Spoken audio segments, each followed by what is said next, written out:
Assalamualaikum warahmatullahi wabarakatuh. Bertemu kembali dengan saya Rudianto, calon guru penggerak angkatan 10 dari Provinsi DKI Jakarta. Saat ini saya mengajar di SDN Sukapura 02. Dan kali ini saya tidak sendiri. Hari ini saya bersama rekan saya, Ibu Titin Haryani. Beliau adalah rekan saya yang saat ini mengampu di kelas 4. Assalamualaikum Bu Titin, bagaimana kabarnya hari ini? Waalaikumsalam warahmatullahi wabarakatuh. Pak Rudi, alhamdulillah baik-baik saja. Alhamdulillah.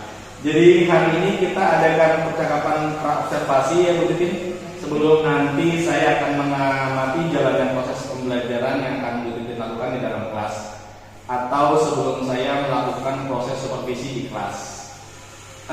Adapun tujuan dilakukan supervisi ini adalah untuk mengetahui dan juga mengevaluasi jalannya proses pembelajaran yang Bu Titin lakukan. Dan kenapa hari ini kita melakukan percakapan pra-observasi?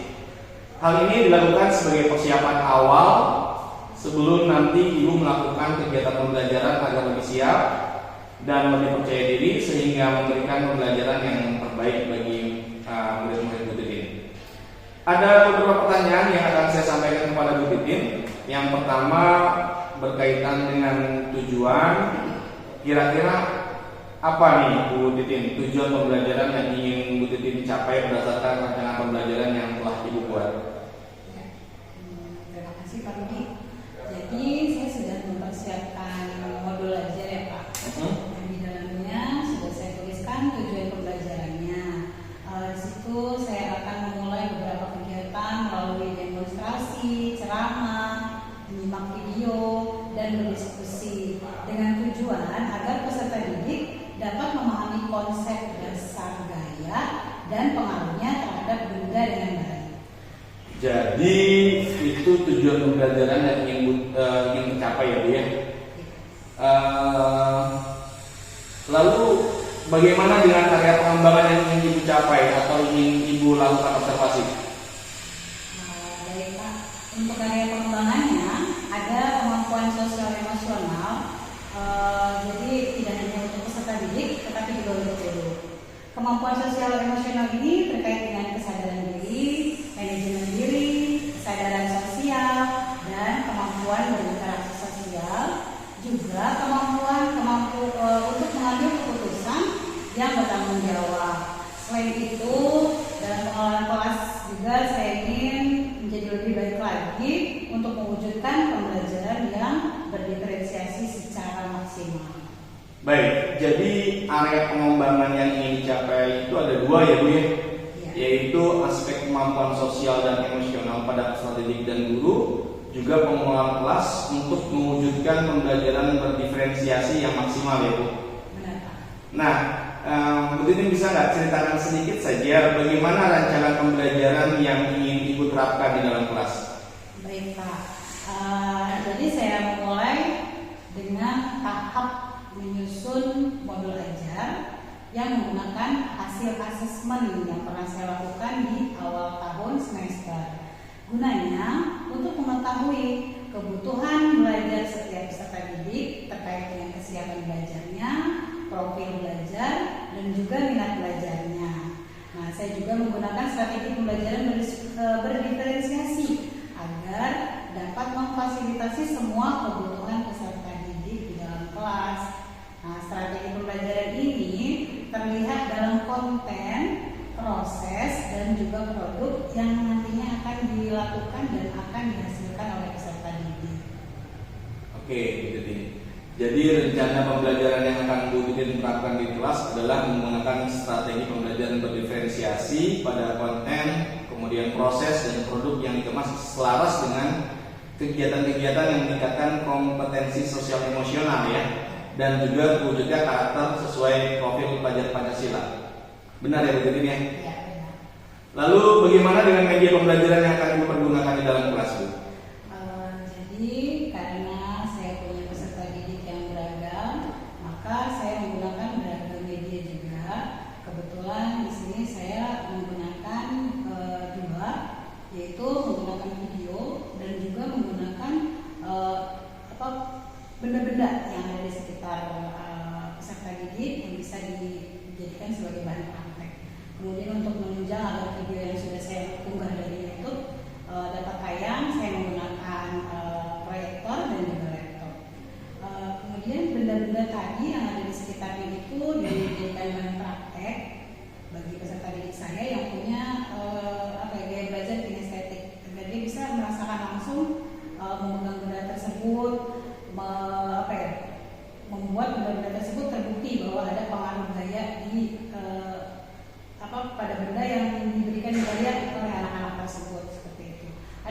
PLK yang nantinya akan diisi secara mandiri dan juga diisi bersama kelompok.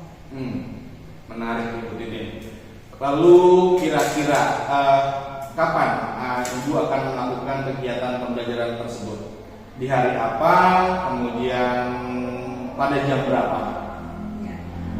Kebetulan saya ada jadwal pelajaran pas di hari Selasa di jam pelajaran ke-6 dan ke-7. Oke. Jadi nanti hari Selasa jam ke-6 dan ke-7 saya akan kelas Bu Titin ya. Kemudian saya akan melakukan supervisi kelas, saya akan melihat dan juga mencatat hal-hal apa saja yang terjadi di dalam kelas. Nah, nanti setelah Ibu melakukan kegiatan observasi atau pembelajaran di dalam kelas, kita adakan percakapan yang terakhir ya Bu, yaitu percakapan pasca observasi yang nanti akan didampingi juga oleh pengajar praktik. Nah, kemudian sebelum kita akhiri percakapan kita, Bu Titin, kira-kira hal apa yang Ibu dapatkan dari hasil percakapan kita hari ini? Ya, saya mendapatkan gambaran mengenai kesiapan saya dalam pengelolaan hasil asesmen, modul ajar, media pembelajaran, juga kesiapan diri saya untuk menjadi fasilitator yang mampu memfasilitasi semua kebutuhan peserta didik saya secara maksimal. Terima kasih Bu Titin atas waktunya dan juga sudah bersedia berbincang dengan saya di percakapan praobservasi ini. Sampai bertemu di kegiatan observasi kelas kita di hari Selasa ya Bu ya. Mudah-mudahan semuanya lancar. Amin. Demikianlah percakapan kita hari ini.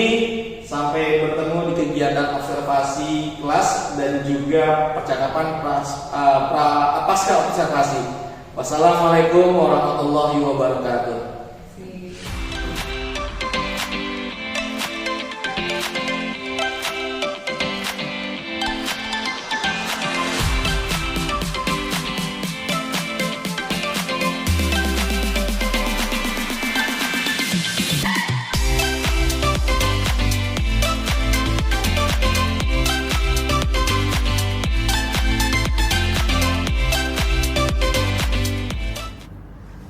Assalamualaikum warahmatullahi wabarakatuh.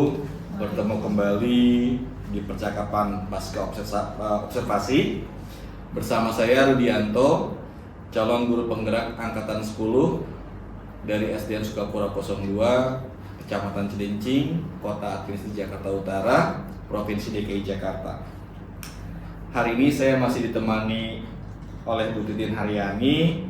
Beliau adalah guru yang saya observasi pada kegiatan supervisi akademik, dan saya juga ditemani oleh Bapak Taufik Nurrahman selaku pengajar praktik program pendidikan guru penggerak angkatan 10.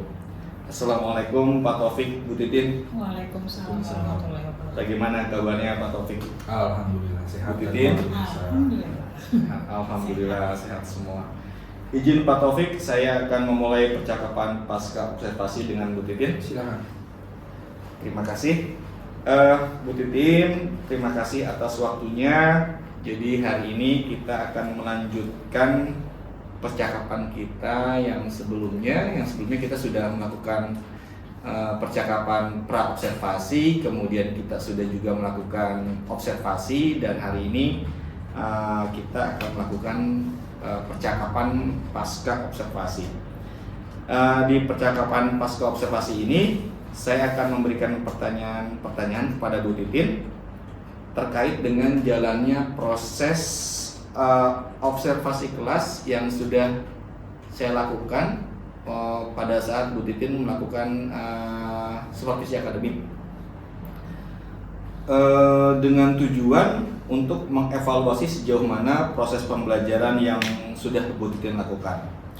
Kemudian untuk pertanyaan pertamanya Bu Titin, bagaimana perasaan Bu Titin tentang jalannya kegiatan observasi yang sudah Bu Titin lakukan? Terima kasih Pak Rudi. Mungkin mengajar itu kalau bagi guru sudah biasa ya. Tapi karena ini didampingi jadi luar biasa. Jadi ada sedikit nervous, gugup, mungkin karena belum terbiasa ya. Kemudian step-stepnya juga kita perhatikan banget gitu ya. Kalau ada yang kelewat ya. Jadi bagaimana ya rasanya, luar biasa. Ya, alhamdulillah Bu Titin, supervisinya sudah berjalan dengan baik dan lancar. Walaupun tadi yang seperti Bu Titin katakan ada sedikit kekurangan, tapi ya nggak apa-apa. Maaf Bu Titin, mungkin Bu Titin bisa ceritakan kembali area pengembangan yang Bu Titin lakukan di dalam kelas, kemudian langkah-langkah atau tahapan-tahapan pembelajaran apa yang sudah Bu Titin lakukan di dalam kelas. Untuk area pengembangan, saya ingin dalam kegiatan pembelajaran yang saya lakukan itu bisa meningkatkan kompetensi saya dalam sosial emosional, buat saya juga buat murid-murid saya. Kemudian saya juga ingin pembelajaran saya ini menggunakan strategi pembelajaran berdiferensiasi sehingga bisa memfasilitasi semua kebutuhan peserta didik saya. Tentunya di awal saya lakukan adalah saya memanfaatkan tes diagnostik awal untuk memetakan diferensiasi di dalam kelas, dan kemudian juga saya mempersiapkan perangkat pembelajaran yang sesuai dengan materi yang akan saya angkat dan kebutuhan peserta didik saya di dalam kelas. Gitu. Ya, jadi ada dua area pengembangannya Bu Titin, yaitu kemampuan sosial emosional dan pembelajaran berdiferensiasi. Lalu menurut Bu Titin, sejauh mana area pengembangan yang Bu Titin sampaikan tadi? Apakah sudah berhasil dilakukan di dalam kelas atau bagaimana Bu Titin? Ya, kalau menurut saya sejauh yang mana saya rencanakan, alhamdulillah semua berjalan dengan baik. Pastinya perencanaan itu kan sudah saya kelola sedemikian rupa sehingga mewakili kebutuhannya, sehingga ya kalaupun ada kekurangan hanya beberapa di beberapa titik saja. Baik, alhamdulillah berarti pembelajarannya sudah berjalan dengan baik dan lancar, walaupun masih ada kekurangan dan itu wajar Bu Titin. Nah sekarang menurut Bu Titin sendiri lagi, apa sih yang menjadi kekurangan atau kendala yang Bu Titin hadapi pada saat melakukan proses pembelajaran di dalam kelas? Ya. Jadi tes diagnostik awal tidak selamanya bisa berlaku untuk 1 tahun gitu ya. Kita harus sering juga melakukan tes diagnostik karena validitas dari jawaban anak-anak kadang fluktuatif gitu ya. Iya, naik turun ya Bu Titin ya.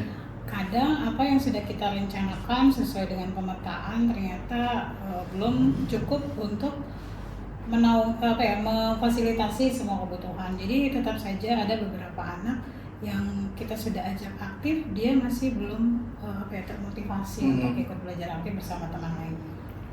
Jadi dalam pembelajaran kemarin itu menurut Bu Titin ada beberapa siswa yang tidak terlibat atau kurang aktif dalam pembelajaran.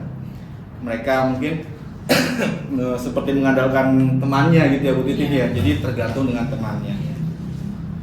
Kira-kira menurut Bu Titin kenapa hal itu bisa terjadi? Kenapa mereka kurang aktif? Misalnya mereka tidak mau ikut kegiatan di situ, itu kenapa alasannya kira-kira menurut Bu Titin? Seperti tadi yang saya utarakan bahwa pedoman saya kan masih menggunakan tes diagnostik awal ya, awal banget ya. Iya. Saya harus melakukan seringkali mungkin beberapa periode, misalnya 2 bulan sekali atau 3 bulan sekali, sehingga perkembangan anak ini kan juga kemungkinan bisa terjadi gitu. Kemudian karena jumlah murid lumayan banyak dibagi beberapa kelompok, konsentrasi saya juga harus berbagi dengan banyak kelompok dan banyak siswa, sehingga menurut saya harus lebih baik lagi dalam mengatur strategi saya supaya benar-benar terbaca gaya belajar mereka, minat belajarnya, kebutuhan belajarnya itu benar-benar terbaca dengan baik, sehingga saat saya melakukan pembelajaran tepat metode-metode yang saya gunakan untuk kebutuhan mereka. Jadi itu catatannya Bu Titin ya. Jadi dengan rencana Bu Titin ke depan adalah Bu Titin ingin lebih menyesuaikan pembelajaran dengan gaya belajar murid-murid sesuai dengan kelompoknya ya. Seperti ada yang visual, kemudian auditori, kemudian ada yang kinestetik, sehingga siswa-siswi di dalam kelas Bu Titin itu bisa terlibat dengan aktif semua. Ya, mudah-mudahan apa yang Bu Titin rencanakan dapat terrealisasi dan memberikan proses pembelajaran yang lebih baik lagi dibandingkan yang kemarin-kemarin. Saya tunggu ceritanya Bu Titin nanti, apakah rencana Bu Titin tadi yang sudah Bu Titin sampaikan kepada saya, apakah dapat terrealisasi dengan baik atau perlu penyempurnaan lagi seperti itu. Kemudian kira-kira kapan Bu Titin akan melakukan perubahan dengan rencana yang seperti tadi Bu Titin sampaikan? Ya, belum tepatnya sih belum tahu kapannya, tapi asap As soon as possible ya, cepatnya. Baik Bu Titin, mungkin nanti Bu Titin bisa berkabar lagi, kita nanti kolaborasi lagi. Terima kasih atas jawaban-jawabannya Bu Titin. Mudah-mudahan apa yang Bu Titin rencanakan bisa terlaksana. Selanjutnya saya persilakan kepada Pak Taufik selaku pengajar praktik untuk memberikan umpan balik atau tanggapan terkait dengan jalannya kegiatan percakapan pasca observasi atau mungkin kegiatan observasi kelas. Silakan Pak Taufik. Oke, terima kasih Pak Rudi dan Bu Titin sudah memberikan saya kesempatan untuk memberikan umpan balik dari pengajar praktik. Umpan balik dari saya, mungkin catatan dari saya, Pak Rudi sudah sangat baik dalam menyampaikan 8 kriteria atau prinsip coaching yang dilakukan pada pasca observasi. Namun tadi ada beberapa yang saya catat di tujuan. Sepertinya belum terucap tujuan, harusnya tujuan coaching pas. Jadi coaching itu ketika kita memulai harus ditentukan dulu tujuannya. Yang pertama, kalau yang pra juga tujuannya di mana tujuannya itu harus dimulai dari ibu sebagai yang ingin disupervisi atau yang dicoachingnya. Tadi saya mencatat itu belum ada.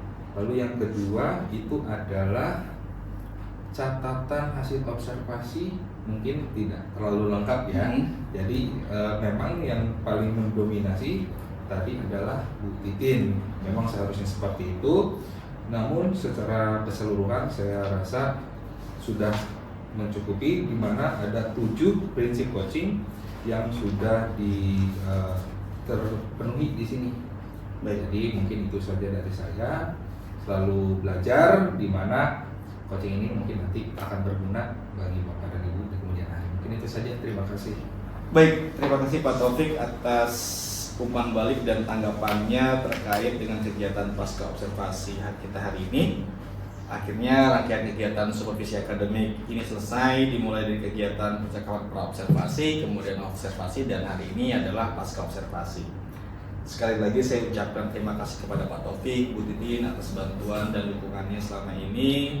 Semoga kita semua selalu diberikan kesehatan dan keberkahan. Saya akhiri, wassalamualaikum warahmatullahi wabarakatuh. Waalaikumsalam warahmatullahi wabarakatuh.